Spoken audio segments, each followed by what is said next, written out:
नमस्कार, देवभूमि उत्तराखंड की खबरें लेकर मैं हूं आपके साथ संदीप निरंजन सरकार। बुलेटिन की शुरुआत करेंगे उससे पहले एक नजर इस वक्त की सुर्खियों पर। पीएम के उत्तराखंड दौरे को लेकर जोरों शोरों से चल रही तैयारियां। दौरे को लेकर सीएम धामी का बयान, कहा पीएम मोदी के हृदय में बसता है उत्तराखंड।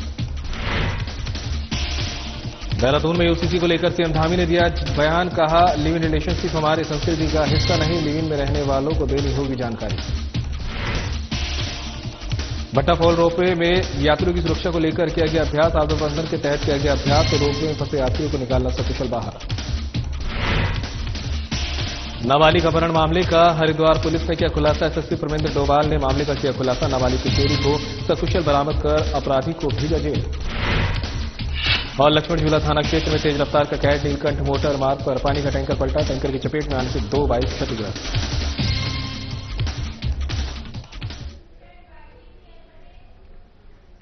चलिए अब खबरों का रुख कर लेते हैं। उत्तराखंड विधानसभा बजट सत्र का आज चौथा दिन है। 11 बजे से सत्र की कार्रवाई शुरू हुई। इस दौरान कांग्रेस विधायकों ने कृषि मंत्री गणेश जोशी से कृषि को लेकर प्रश्न पूछे। आइए अब आपको सीधा लिए चलते हैं विधानसभा भवन देहरादून, जहां कृषि मंत्री गणेश जोशी विधायकों के प्रश्नों का उत्तर दे रहे हैं।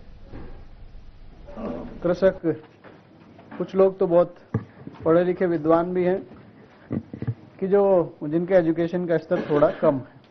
खाद बीज खरीदते समय उनकी निर्भरता और विश्वसनीयता जो है वो दुकानों पर या जितने भी खाद बीज के स्टोर हैं उन पर रहती है। मैंने माननीय मंत्री जी से प्रश्न पूछा है, कृषि में बढ़ोतरी हो सके, कृषकों का विकास हो सके, मेरा उद्देश्य इसमें यह है। तो मैं माननीय मंत्री जी से यह प्रश्न पूछना चाहता हूं कि प्रदेश भर में रासायनिक खाद कीटनाशकों की कुल कितनी दुकानों को आपने लाइसेंस दे रखा है, और जिसमें 240 अमानक पाए गए हैं।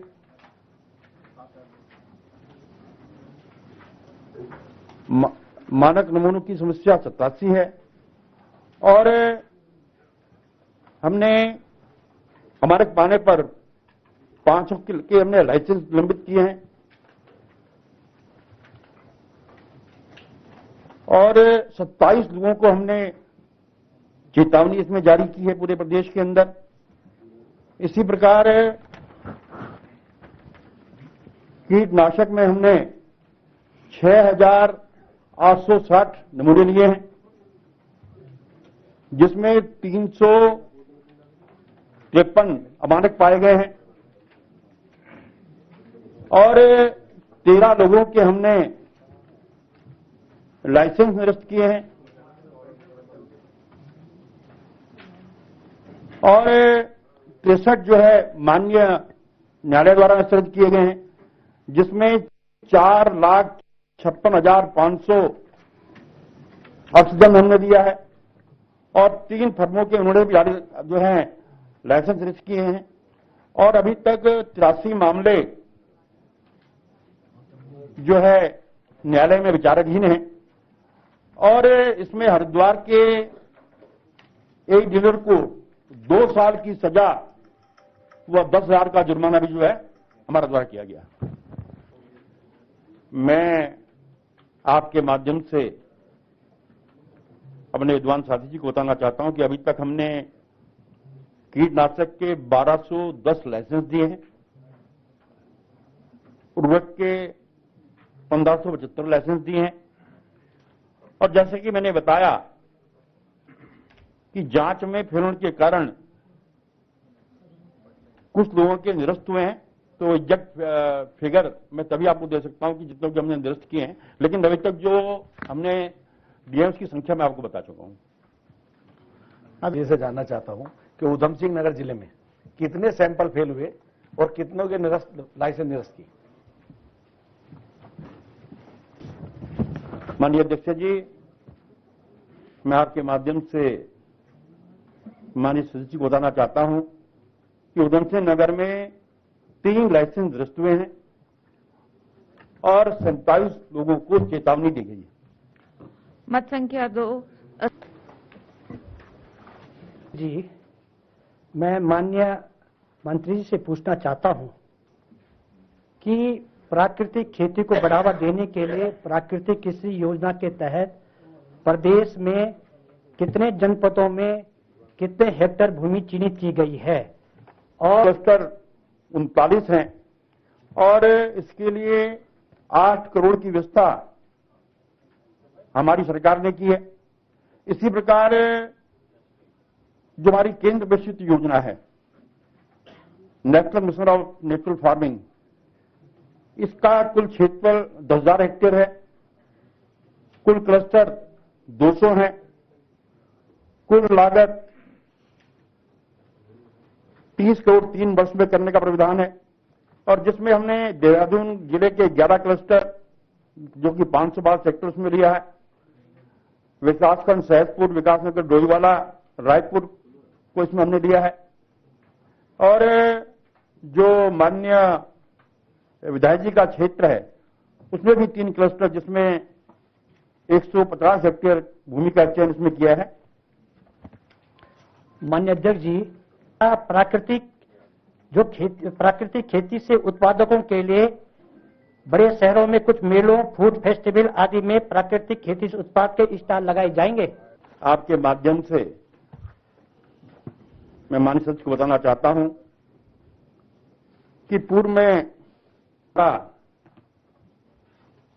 एक मेला देहरादून में लगाया गया था जिसमें केंद्रीय कृषि मंत्री तत्कालीन तोमर जी लगातार काम कर रहे हैं, उनका मार्गदर्शन मुझसे मिला। इसी प्रकार हमने कृषि एवं कृषक कल्याण आउटलेट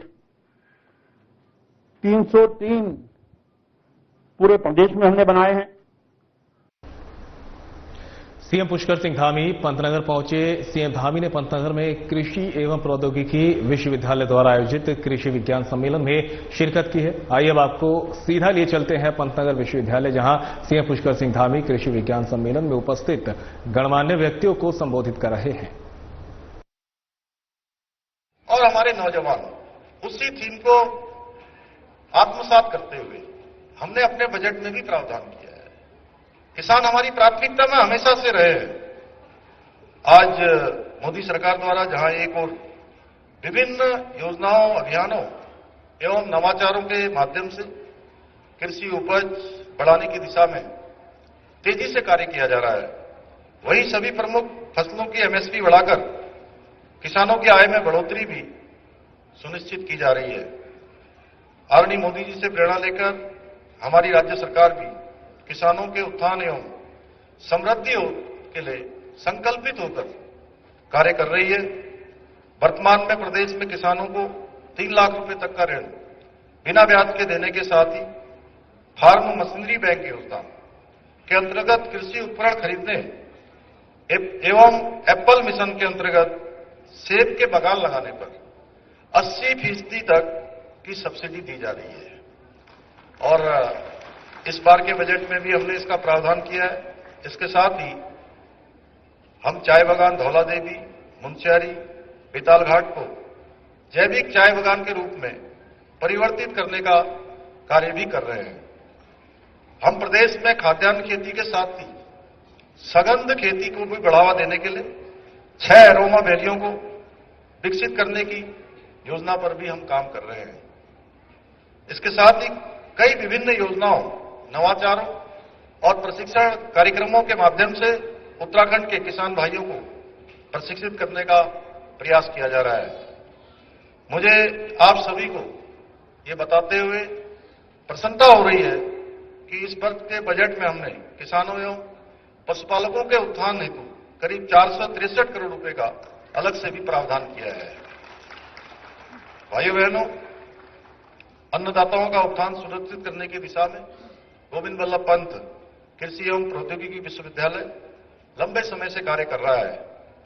1960 से लेकर लगातार ये विश्वविद्यालय न केवल कृषि एवं प्रौद्योगिकी के क्षेत्र में निरंतर नए नए शोध कार्य कर रहा है, बल्कि देश में प्रतिभावान वैज्ञानिकों और इंजीनियरों की नई पहुंच को विकसित करने का भी महत्वपूर्ण कार्य कर रहा है।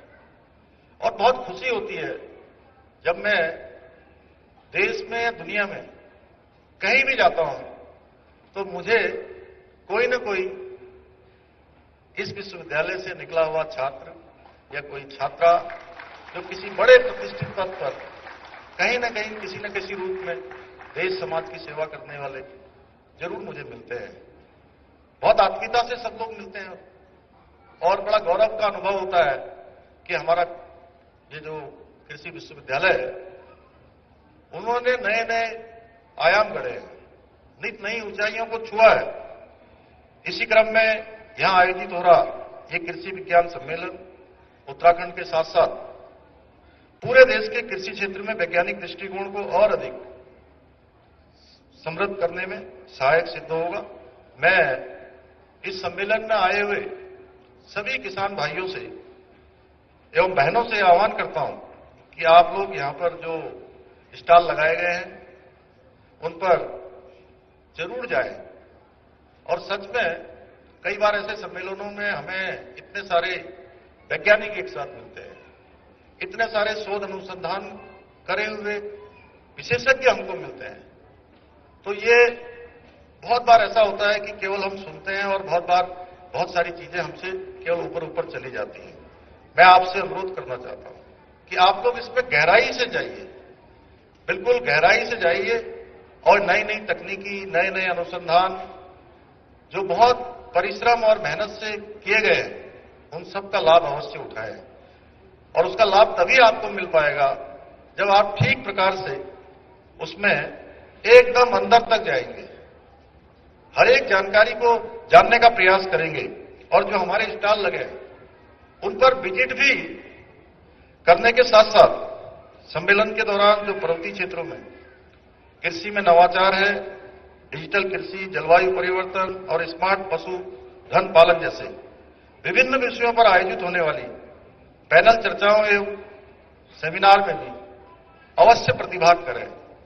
जैसा इस जिले में एक नया काम हमारे जिलाधिकारी ने पहले से शुरू किया हुआ था। पहले हमारे किसान भाइयों ने यहां पर बड़ी संख्या में सारे लोगों ने आकर एक चिंता व्यक्त करी है अभी, जिसके बारे में हमारे कुलपति महोदय ने यहां से बात करी कि जो भूजल का स्तर है वो लगातार नीचे जा रहा है और आने वाले समय में ये हमारे लिए बहुत बड़ी चुनौती होने वाली है।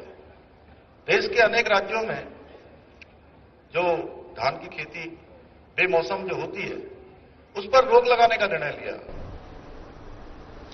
अब खबर हरिद्वार से है, जहां पर अपहरण मामले का हरिद्वार पुलिस ने किया खुलासा। नाबालिग अपहरण मामले का पुलिस ने खुलासा किया है। नाबालिग किशोरी को सकुशल बरामद कर अपराधी को भेजा जेल। एसएसपी प्रमेंद्र डोभाल ने मामले का किया खुलासा। परिजनों द्वारा नाबालिग के अपहरण लक्सर कोतवाली में दी गई थी तहरीर। परिजनों ने अन्य समुदाय के युवक पर अपहरण का लगाया था आरोप। नाबालिग किशोरी को लेकर कश्मीर भागने की फिराक में था आरोपी। चौतरफा छापेमारी और रेकी से पुलिस को मिली सफलता। किशोरी को सकुशल परिजनों को सौंपा। माहौल बिगाड़ने वालों पर की जाएगी सख्त कार्रवाई, कहना है एसएसपी का। 8 फरवरी के दिन लक्सर कोतवाली क्षेत्र में भिक्कमपुर चौकी क्षेत्र में बाड़ी टीप इलाके में एक व्यक्ति द्वारा पुलिस को एक सूचना दी गई थी कि उसकी पुत्री, जिसकी उम्र 15 वर्ष है और नाबालिग है, घर से एक व्यक्ति जो दूसरे संप्रदाय का है उसके द्वारा उसे भगा के ले जाया गया है। पुलिस ने तत्काल मामले की गंभीरता को समझते हुए, क्योंकि उस क्षेत्र का लॉ एंड ऑर्डर को भी इससे को प्रभावित किए बिना पुलिस के द्वारा तत्काल इसमें अपहरण का मुकदमा कायम किया गया। और पुलिस की टीम लगातार इसमें दबिश दे रही थी। लगातार इन लोगों को पकड़ने की हम लोगों के द्वारा कोशिश की गई। पूर्व में ये सूचना मिली थी कि ये लोग वहीं जो गन्ने के खेत हैं जंगलों में छुपे हुए हैं। पुलिस के द्वारा और हमारी पीएससी का बल और अन्य लोगों के डॉग स्क्वाड के माध्यम से हम लोगों के द्वारा लगातार इसमें कॉम्बिंग की गई थी। उसी दबाव के तहत ये लड़का वहां से किसी तरीके से बचते बचाते उस बच्ची को लेके जम्मू कश्मीर भागने की फिराक में था।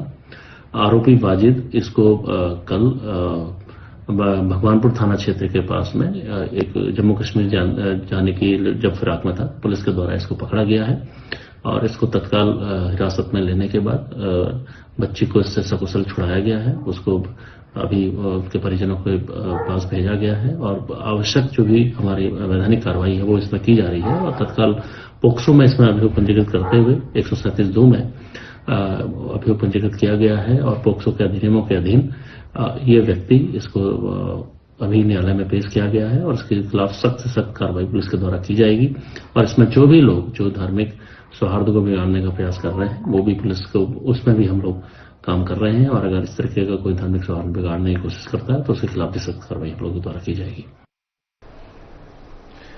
एसपी देहात शेखर चंद्र सुयाल और थानाध्यक्ष दिलवर सिंह नेगी ने साइबर नशे के संबंध में छात्र छात्राओं को साइबर महिला सुरक्षा यातायात और नशे के दुष्प्रभाव के बारे में जागरूक किया।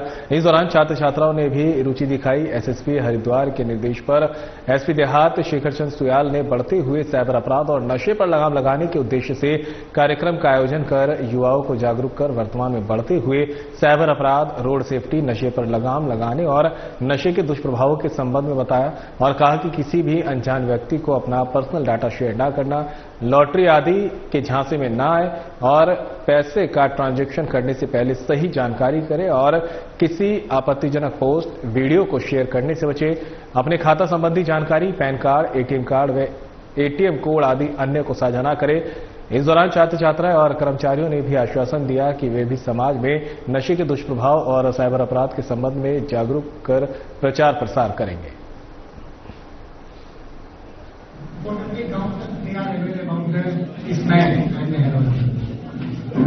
हमने मॉडर्निटी के नाम से, हमने टेस्ट करने के नाम पर, हमने मस्ती के नाम पे चीजों को स्टार्ट किया, कंज्यूम करना शुरू किया। थोड़ी देर हमें 5 मिनट की, 10 मिनट की या चंद पलों की मस्ती को हमने दूसरे को एक्सप्लेन किया, बताया, तो लोगों के अंदर या हमारे अंदर एक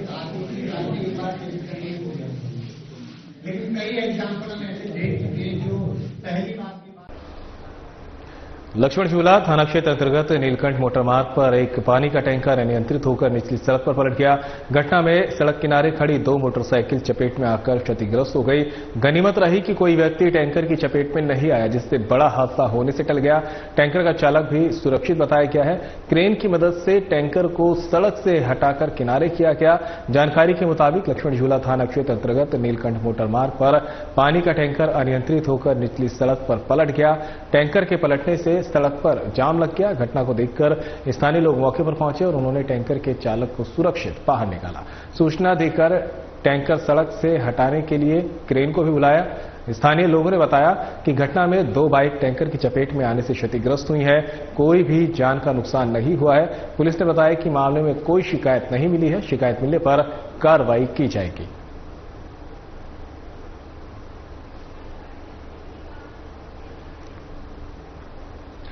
उत्तरकाशी के थाना मौरी क्षेत्र के अंतर्गत एक वाहन अनियंत्रित होकर लगभग 20 से 30 मीटर गहरी खाई में दुर्घटनाग्रस्त हो गया। हादसे में एक व्यक्ति की मौके पर मौत हो गई। सूचना मिलने पर पुलिस और एसडीआरएफ की टीम आवश्यक बचाव उपकरणों के साथ मौके पर पहुंची। एसडीआरएफ ने बताया कि वाहन में 6 लोग सवार थे, जिनमें से 5 घायलों को स्थानीय लोगों ने पहले ही खाई से बाहर निकालकर एम्बुलेंस के माध्यम से अस्पताल भेज दिया। वहीं एक व्यक्ति वाहन में बुरी तरह फंस गया था, जिसकी मौके पर ही मौत हो गई। एसडीआरएफ टीम ने बचाव उपकरणों की मदद से वाहन को काटकर कड़ी मशक्कत के बाद मृतक को बाहर निकाला और आवश्यक कानूनी कार्रवाई के लिए जिला पुलिस को सौंपा दिया है।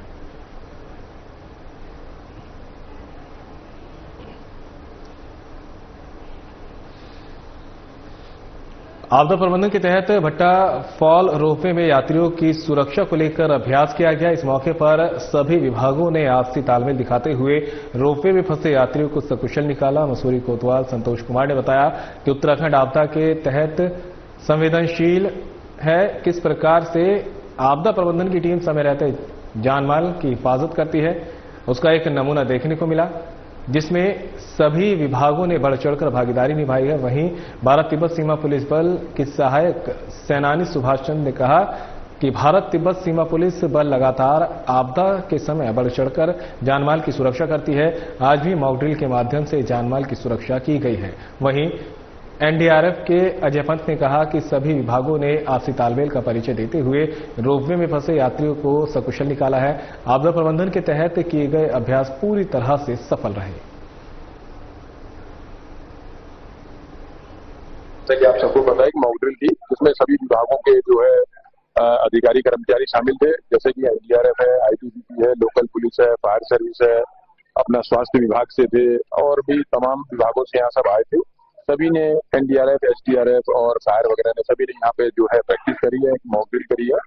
और आगामी, जैसे कि हम सब जानते हैं, उत्तराखंड एक आपदाग्रस्त जो है प्रदेश है, यहाँ पर जो है मॉक एक्सरसाइज का यहाँ पर करी गई, जिसमें जो है सभी विभागों द्वारा, जिसमें कि आईटीबीपी, एनडीआरएफ, एसडीआरएफ, पुलिस, आपका हेल्थ डिपार्टमेंट, पीडब्ल्यूडी, साथ में जो राजस्व का है, नायब तहसीलदार साहब और सभी यहाँ पर जो भी इनके आरएस सिस्टम के विभाग के वो रहते हैं अधिकारी, वो यहाँ पे मौजूद थे। इसमें जो है बताया गया था कि कुछ पर्यटक घूमने यहाँ पे आए थे, इसमें कि 5 पर्यटक जो है फंस गए थे, जिनको की जो है यहाँ पर हमारे जो भी रेस्क्यूअर्स गए थे, जिसमें आईटीबीपी, एसडीआरएफ। कई बार इस प्रकार के ऐसे मौके आते हैं कि वहाँ पर हमें देरी से पता लगता है, तो स्थानीय पुलिस होती है तो हमारे से पहले अगर वो नजदीक हो तो उनके द्वारा ये कार्रवाई की जा सकती है, लोगों की सुरक्षा की जा सकती है। ऐसा सिनेरियो है, ऐसा परिस्थिति आए तो लोगों को घबराना नहीं चाहिए, क्योंकि कुछ ही टाइम में किसी न किसी तरफ से, चारों तरफ से, जैसे एनडीआरएफ है, एसडीआरएफ है, आईटीबीपी है या स्थानीय पुलिस है, कोई न कोई रेस्क्यू के लिए पहुंच जाता है। अब खबर देहरादून से है। पीएम मोदी के दौरे को लेकर सीएम पुष्कर सिंह धामी का बयान। उत्तराखंड से है पीएम मोदी का बेहद जुड़ाव और लगाव, ये कहना है सीएम धामी का। पीएम मोदी के हृदय में बसता है उत्तराखंड। 8 दिसंबर 2024 से ऊखीमठ के ओंकारेश्वर मंदिर से शीतकालीन यात्रा हुई थी शुरू। यात्रा से आए अच्छे परिणाम। शीतकालीन यात्रा के बारे में पीएम मोदी को दी थी जानकारी। शीतकालीन यात्रा को प्रोत्साहित करने के लिए पीएम मोदी आ रहे हैं उत्तरकाशी। पीएम के दौरे को लेकर जोरों शोरों से चल रही हैं तैयारियां।